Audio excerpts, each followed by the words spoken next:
Steve, congratulations along the way that you caught up with Tom Bradburn. How does it feel to be in that sort of company?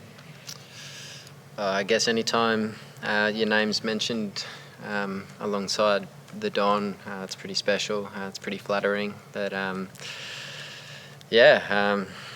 nice to get a big one today and set us up and put us in a good position. I have felt really good for the last couple of weeks batting, and fortunately was able to spend a good time out there yesterday and today. We did go through a little bit of a lean patch for you.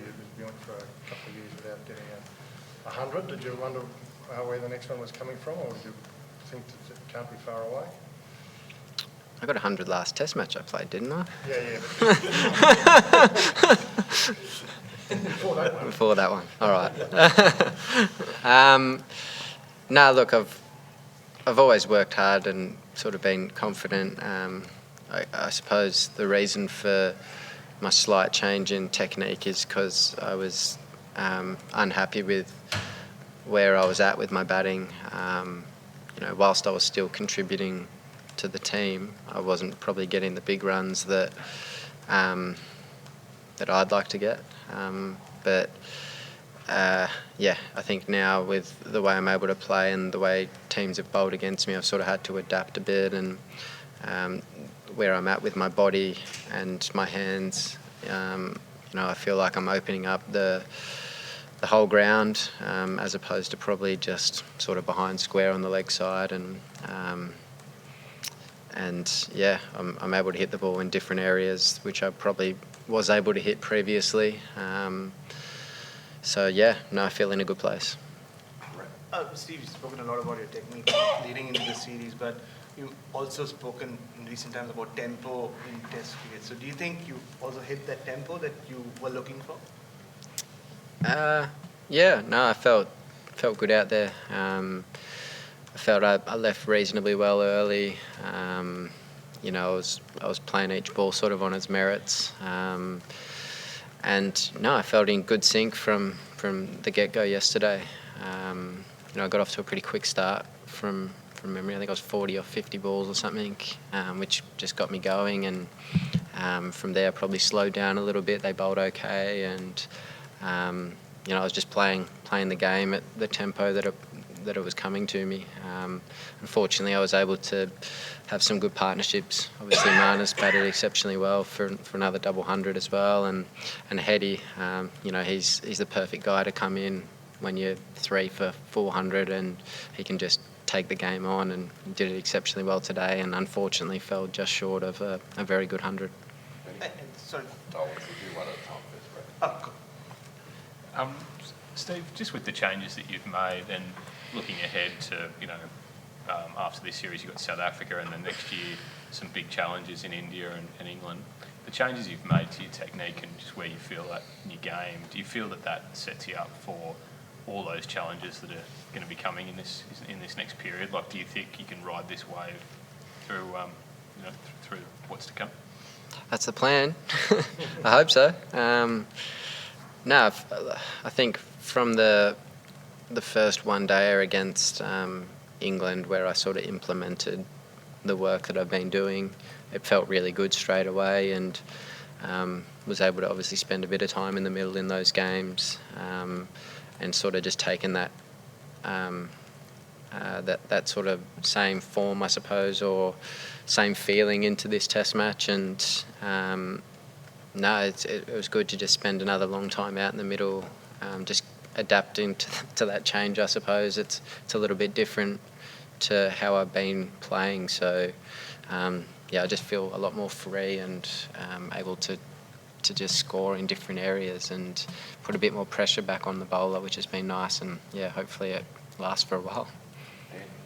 Steve, a lot of this is sort of, I suppose, been framed in that technical sense of what you're doing with your hands or your feet or whatever, but how big a change is it in that kind of mindset of I guess being able to feel like you're a step ahead of the bowlers again, rather than feeling like everyone kind of knows what's going to happen when you come out to bat? Yeah, I think that's the challenge when you can score all round the ground again, you've still got to respect good balls. And you know, for me, it's like if I'm driving on the up early in my innings, that's probably, now that I can do it with a bit more,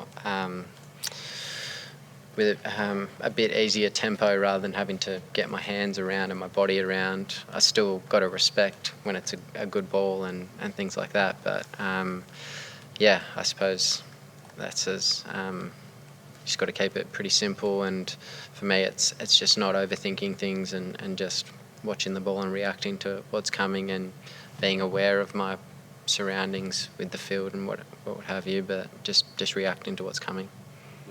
Steve, it looked like you needed a bit of treatment along the way during your innings from the physio. Was that related at all to your mishap with the massaging equipment? It's related completely to that.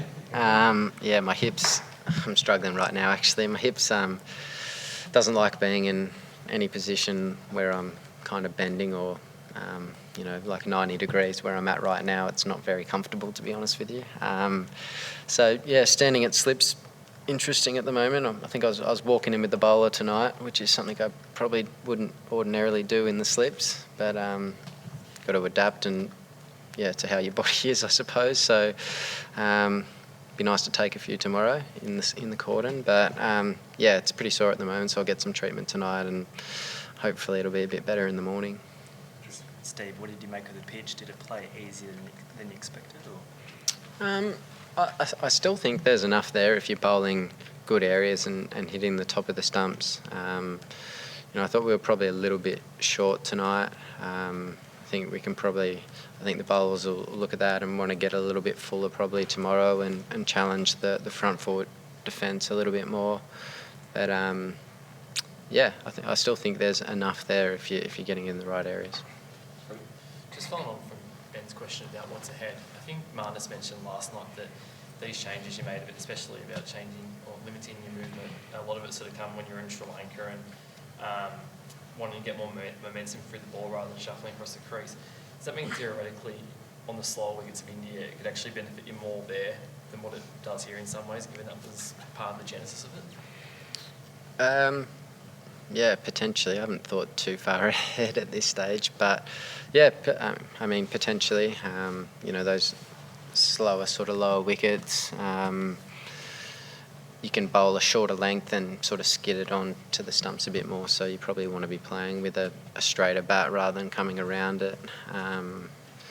But yeah, I don't know. I feel I'll change certain things at different points when I want to, if you know, the ball's reversing or things like that, to get myself in positions that I want to get myself into. But I think for the best part of it, if things are playing normally, I'll try and stay as kind of side on as possible and keep the field open to score all round. Good day, Steve. Just following on from Tristan's question earlier, I guess with only 4 weeks falling across the first 2 days, what do you think the chances are of you guys being able to get a result? No, I think the game's set up really nicely. Obviously, I think they played pretty well tonight, the West Indies batters. So yeah, tomorrow I think it's important that we put a bit of pressure on early and stick to the basics, be really patient, and hopefully that'll get us some good results. But no, I certainly think a result is on the cards, and I think the cracks will probably come into play a little bit more as the game goes on. There's a few starting to sort of form. They're not large at present, but there's a little bit there, so we'll see. Steve, you mentioned that it was the way opponents were kind of attacking you. Sorry? You said it was the way that opponents were coming at you that could have brought about these technical changes. Was it the Neil Wagner spell out here a few years ago? Was that where that started, that sort of short bowling at your hips kind of strategy? Was that when you first noticed? Part of it. Probably didn't notice it straight away. I've only noticed it in the last probably 6 to 12 months, that I wanted to get back to sort of how I was probably batting in 2013, 14. I was a lot more side on there. I was pulling balls in front of square like I was out there in this innings. And I think when I'm doing that, I'm getting myself into good positions. I felt as though for a few years there, my hand was so far round the bat, closed, and I was getting front on with the chest, which all I could do was really help them on their way behind square, rather than use sort of power in front of square. That's essentially it. So, yeah, I'm certainly in much better positions. Just Steve, you speak all the time about getting better, getting better. How much has that changed from, like, what did getting better mean like 5 years ago to where you are now in terms of your batting? No, I think this game always demands you to be looking to improve. Teams come up with plans against you. They obviously see a lot of footage and what have you, and teams come up with plans, and it's about being on top of what they're trying to do to you and being better than them on that given day. So yeah, for me, obviously teams have gone to slightly different plans to me probably over the last 2 years, which probably matched up with the way that I was batting. Now, hopefully the way that I'm batting now, it doesn't match up quite as well. So that's my plan, and work today, I suppose, and hopefully it keeps working. Steve, Ricky Ponting had 41 Test hundreds. Can you get there? And I don't know what personal goals you have, but is that one of them? Not really.